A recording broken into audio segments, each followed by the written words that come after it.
Assalamualaikum warahmatullahi wabarakatuh. Hai teman-teman. Ya, perkenalkan, nama saya Dimas Erian dari kelas 11 TKJ 4 bersekolah di SMK Negeri 1 Denau.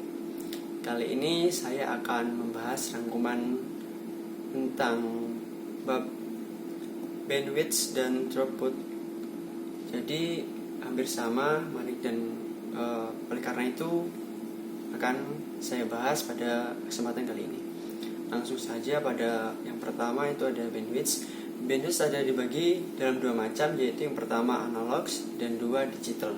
Untuk pengertian dari bandwidth analog itu sendiri, itu merupakan tentang frekuensi yang biasanya diukur pada satuan hertz atau biasanya kita sebut Hz, itu berfungsi dalam menentukan banyak informasi atau data yang dapat ditransmisi pada waktu tertentu.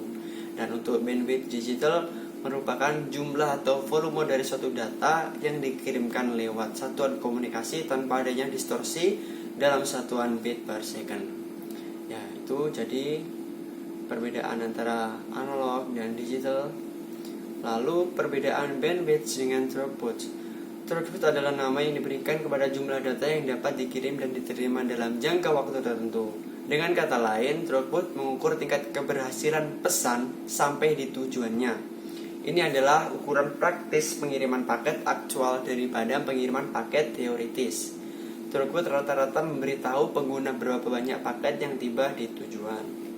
Di permukaan, bandwidth dan throughput tampaknya serupa, tetapi mereka tidak bisa terpisah jauh dalam praktik. Analogi yang paling umum digunakan menggambarkan hubungan antara keduanya adalah menganggap bandwidth sebagai pipa dan throughput sebagai air. Jadi semakin besar pipa atau bandwidth, semakin banyak pula air yang mengalir melaluinya sekaligus. Dalam jaringan ini berarti bahwa jumlah bandwidth menentukan beberapa banyak paket yang dapat dikirim dan diterima antar perangkat sekaligus, dan jumlah throughput memberitahu Anda pesan berapa banyak paket yang benar-benar ditransmisikan. Secara singkat, throughput dan bandwidth dapat didefinisikan sebagai berikut.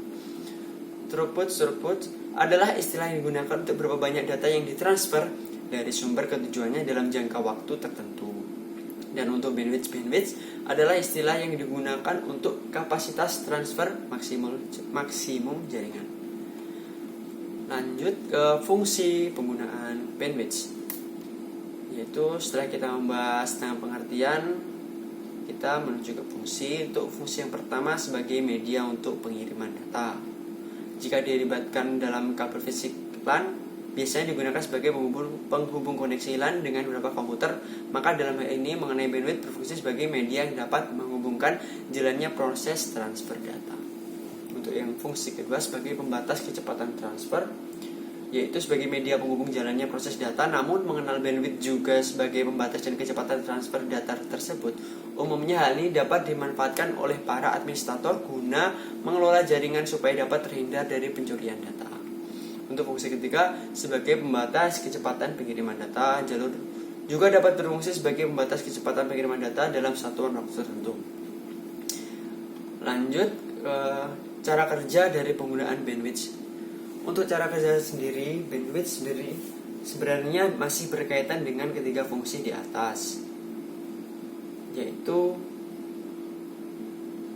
apabila pada saat prosesnya terjadi beberapa gangguan, maka dari beberapa hal yang menjadi penyebabnya itu seperti paket loss, latency, atau bahkan bisa jadi faktor dari bandwidth itu tersendiri. Contoh bandwidth pada komputer, pengukuran kecepatan dalam bit per second. Sebagai contoh, apabila kita menggunakan koneksi lokal, area network atau LAN, maka kecepatan transfer datanya mencapai 100 Mbps. Semakin besar bandwidth sebuah jaringan, semakin cepat pula data yang ditransfer. Lalu kita masuk ke opsi-opsi untuk meningkatkan throughput, yaitu menjadikan internal event menjadikan external event. Kedua, membatasi variasi produk, variasi pelayanan, produk custom. Ketiga, meningkatkan kapasitas. Lanjut, simplifikasi dan menghilangkan ketidakefisien proses. Lalu cara kerja throughput. Bandwidth dan throughput sedikit berbeda. Jika bandwidth adalah batas data maksimum yang dapat dipertimbangkan, throughput akan menjadi data asli atau aktual dalam transmisi. Misal, jika Anda menggunakan internet pada bandwidth 5 Mbps, tetapi ingin mengunduh file dengan kecepatan 4,2 Mbps, ini termasuk dalam throughput.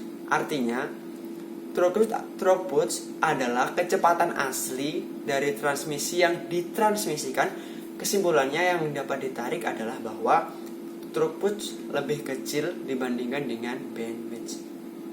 Faktor yang memengaruhi kinerja throughput ada beberapa ya, mungkin saya akan menyebutkan sedikit, yaitu jenis data yang akan dikirim itu sangat memengaruhi, beberapa banyak pengguna dalam jaringan tersebut itu juga memengaruhi, spesifikasi dalam komputer atau pengguna, perangkat jaringannya, spesifikasi yang dimiliki komputer server, juga induksi cuaca dan listrik. Ya, jadi itu teman-teman yang kita bahas, yang saya bahas dalam materi bandwidth dan throughput pada pembelajaran di semester 2, pembelajaran awal mapel teknologi layanan jaringan. Mungkin itu saja. Ada kurang lebihnya saya mohon maaf. Wabillahi taufiq wal hidayah. Wassalamualaikum warahmatullahi wabarakatuh.